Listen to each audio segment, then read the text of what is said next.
भाभी जी, आप तो टॉवल में एकदम गर्दा लग रही हो। देवर जी, आप वॉशरूम में कैसे आ गए ऐसे बिना बोले? दरवाजा तो नॉक करना चाहिए था, देखना तो चाहिए था कौन है या नहीं है। आप तुरंत बाहर जाइए। जाता हूँ भाभी जी, एक बार गौर से देख तो लूं मेरी प्यारी भाभी को कि कितनी सुंदर है।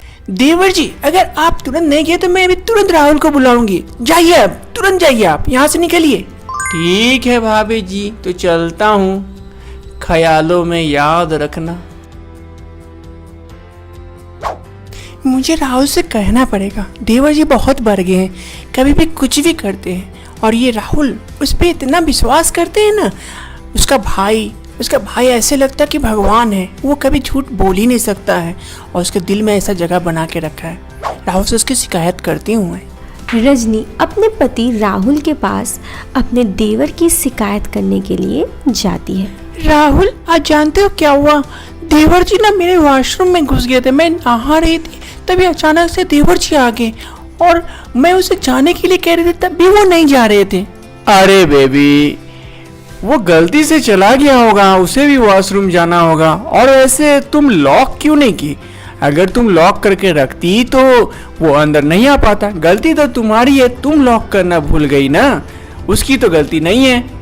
हाँ, मेरी सारी गलती तो मेरी है, तुम्हें तो उसकी गलती नजर ही नहीं आती है ना। तुम्हारा भाई है इसीलिए ना तुम्हें उसकी गलती नजर ही नहीं आती। कभी कुछ ऊपर नीचे हो गया ना तो पर मुझे मत कहने आना। अरे बेबी, ऐसी कोई बात नहीं और कुछ नहीं होगा। वो बहुत ही अच्छा बच्चा है और मेरा छोटा है, वो उससे कभी कोई गलती ऐसी नहीं करेगा। उसे पता है, उसको अपना मर्यादा पता है। तुम्हें तो उसकी गलती दिखती ही नहीं है। चलो, तुमसे बात करना ही बेकार है। रजनी गुस्साते हुए वहां से चली जाती है, उसे बहुत गुस्सा आता है। दूसरी तरफ रजनी के पति राहुल को लगता है कि रजनी को गलत फहमी हुई है, उन्हें अपने भाई पे बहुत विश्वास है। ऐसे ही दूसरे दिन, रजनी, मैं ऑफिस जा रहा हूँ, तुम अच्छे से रहना और तुमको ज़्यादा सोचने की ज़रूरत नहीं है सूरज के बारे में। वो अच्छा लड़का है, बस कभी कभार मजाक कर लिया करता है, तो थोड़ा सा मैनेज कर लेना।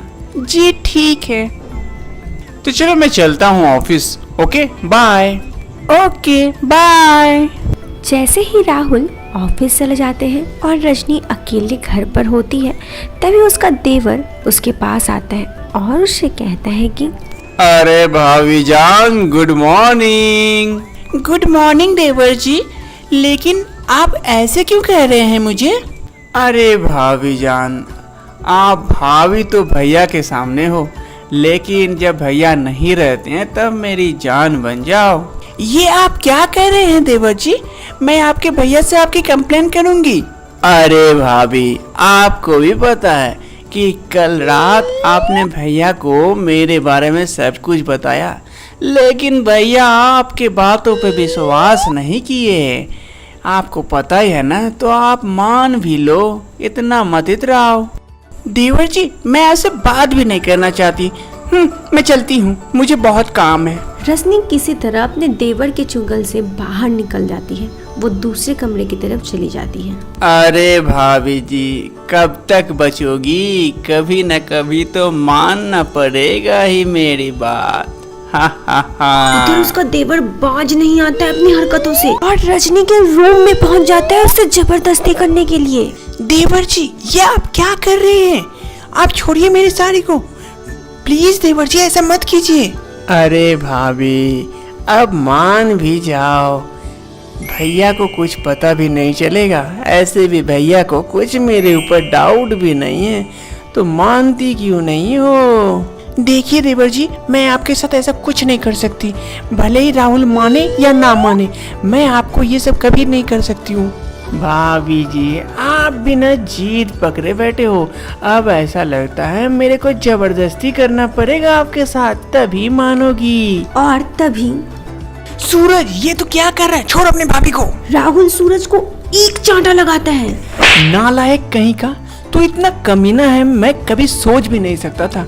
मैं तुझे इतना प्यार करता था, तेरी भाभी की बातों पे विश्वास नहीं करता था, आज तू ऐसी हरकत करेगा मैं कभी सोच भी नहीं सकता था। भैया भैया मैं कुछ नहीं किया, भाभी ने खुद मुझे बुला के ऐसी वैसी हरकत करवा रही थी, मेरा कोई दोष नहीं है भैया।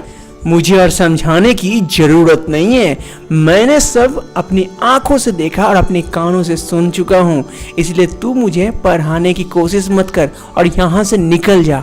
आइंदा कभी भाभी से बात करने की कोशिश की या फिर भाभी को कुछ तंग करने की कोशिश किया तो मैं तुझे घर से भी निकाल दूंगा। सॉरी भैया, सॉरी भाभी, हो सके तो मुझे माफ कर देना। सूरज डरते हुए वहाँ से चला जाता है किसी तरह से। और इधर माफ करना रजनी, मैंने तुम्हें गलत समझा और अपने भाई को अंधे की तरह विश्वास करता रहा, मुझे माफ कर देना हो सके तो। नहीं जी, आप क्यों माफ़ी मांग रहे हैं, आपका भाई गलत था ना, मैं आपको बोल रही थी ना वो अच्छा लड़का नहीं है, लेकिन आप ही विश्वास नहीं कर रहे थे, अपने भाई पे बहुत विश्वास करते थे, ऐसा हो जाता है, आप अपने आप को गलत मत सोचिए। इसके बाद रजनी अपने पति के साथ खुशी खुशी रहने लगती है।